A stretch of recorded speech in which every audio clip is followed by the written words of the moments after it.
शीर्षक होलोलैंड पर घर जंगल के बीचों बीच, जहां परछाइयां भयानक अनुग्रह के साथ नर्टी कर रही थीं और सन्नाटा एक भारी कफन की तरह लटका हुआ था। होलोलैंड पर घर खड़ा था। इसकी उपस्थिति तर्क को झुठलाती हुए प्रतीत होती है।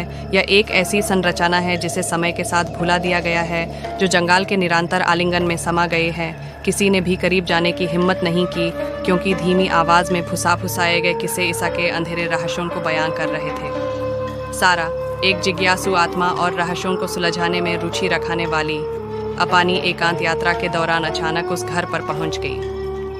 अपने मन में गूंजती चेतावनियों को नजरअंदाज कराते हुए वह एक अदृश्य शक्ति द्वारा खींची गई। दरवाजा चरमारा कर खुला, मानो उसे अंदर आने का इशारा कर रहा हो, और सारा अपनी जिज्ञासा के आगे झुकाते हुए दहलीज पार कर गए। हवा में दमघोंतु तनाव फैल गया और अंधेरे में फुसाहट गूंजाने लगी। अशुभ संकेतों को नजरअंदाज कराते हुए सारा आगे बढ़ाती गए। उसके कदम उजाड़ होलों में गूंज रहे थे। जीवन से रहित कमरों ने उषा का स्वागत किया। उनकी दीवारें धुंधली आंखों से घुराते फीके चित्रों से सजी थीं। जैसे ही वह सीधियां चढ़ रही थी, उषा की हड्डियों में धंधक घुल रही थी।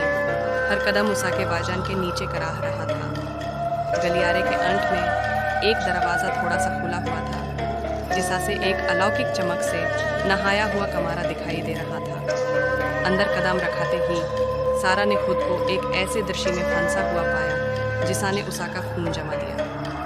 एक प्राचीन काबरे कुरासी पर खुली हुए थी। इसके पन्ने रहस्यमय प्रतीकों से सजे हुए थे, जो एक अलौकिक ऊर्जा से स्पंदित हो रहे थे। जैसे ही वह पास आए, उसके मन में एक आवाज फूसाई, जो उषा की आत्मा के बदले में निषिद्ध ज्ञान का वादा कर रही थी। कांपते हाथों से सारा बाहर पहुंची। उषा की उंगलियां रहस्यमय पात को छू रही थीं। शक्ति की एक लहर उषा के अंदर प्रवाहित हुई, जिसा ने उसे अज्ञात के लिए एक अतृप्त भूख से भर दिया।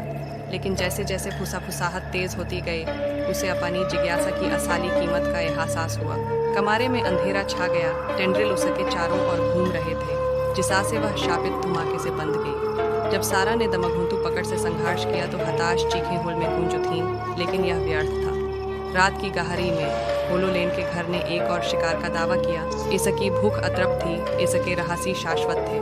साल बीत गए और जंगल ने सारा के अस्तित्व के सभी निशान मिटाते हुए छोड़े गए घर पर अपना कब्जा जमा लिया। लेकिन हवा में फुसाहटें गूंजाती रहीं, जो उन लोगों के लिए एक चेतावनी थी जिन्होंने वहां जाने का साहस किया जहां अंधेरा रहता था। और इसलिए होलोलैंड पर स्थित घर जिज्ञासा की मूर्खता के प्रमाण के रूप में खड़ा था। ईसा की दीवारें भीतर फंसी पीड़ित आत्माओं से गूंज रही थीं।